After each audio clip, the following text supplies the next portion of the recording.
Well, I would start with having the right talent, the right team, right? So, I love my team at MarkLogic, but I have to sing the praises of Molly and Brian. It starts at a ground level with having, dedicated resources who understand their business, who are customer centric while doing the right things for the business. So that's kind of table stakes, right? It's the people. And then I would break it down, Carlos, the approach into kind of three buckets. One is having the right analytics and reporting. The second is having the right strategy. And this is all from an AR collections point of view, right? And then the third is having the right systems and tools. And everybody on the webinar is probably saying, obviously, right? Those are the three obvious buckets. But when you drop down a level, that's where it differs by business, by industry. When I say the right reporting and metrics, first of all, you need to be able to understand what's happening in your AR collections, and so you can action it. They say measure what matters, right?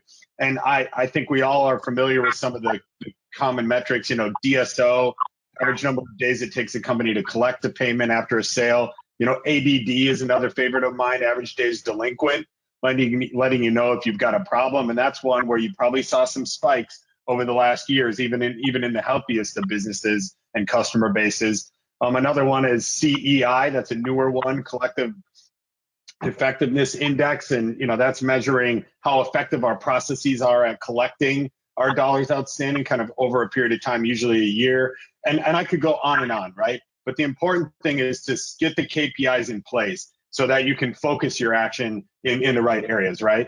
In terms of strategy, I actually think this is the funnest part, right? And this is what I think as we get into systems and tools, I want my people spending more time on, right? And less time on repeatable and automatable tasks. But, strategy is everything from the credit strategy. How do we think about extending credit to our customers? How do we make those decisions? What are the processes and parameters we put around it? How do we judge credit worthiness? All of that. Do we want to give discounts for early payment or not? Do we want to factor our receivables?